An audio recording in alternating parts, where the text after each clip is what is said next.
গ্রাম। গ্রাম কথাটি শুনলেই মনে জেগে ওঠে এক অন্যরকম প্রাকৃতিক সৌন্দর্যময় ভালো লাগার অনুভূতি। গাছে গাছে পাখির কিচিরমিচির শব্দ, ছোট নদীর পানির কল্লোলিত ঢেউ, চারিদিকে সবুজের সমারোহ, রাতে ঝিঝি পোকার ডাক, জোনাকির আলো, গাছের তলায় মৃদু প্রাকৃতিক বাতাস, পুকুর ভরা মাছ, নদী ভরা জল, মাঠ ভরা ফসল, নিস্তব্ধ সুন্দর কোমল একটা পরিবেশ নিয়ে গঠিত সে গ্রাম। কিন্তু আপনারা এখন যে ডিজিটাল গ্রাম অর্থাৎ গ্রামে বৈদ্যুতিক সংযোগ, ইন্টারনেট, ওয়াইফাই লাইন, পাকা রাস্তা, পাকা ঘরবাড়ি ইত্যাদি দেখছেন, ১০০ বছর আগেও কি গ্রাম এত উন্নত ছিল? অবশ্যই না।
মাত্র ৫-১০টি বাড়ি নিয়ে এক একটি গ্রাম গড়ে উঠত।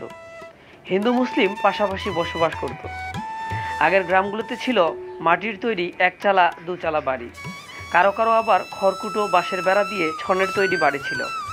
আগে সম্পদশালী ব্যক্তিদের বাড়িতে ছিল মাটির তৈরি একচালা দুচালা বাড়ি, দালান কোঠা ছিল না বললেই চলে।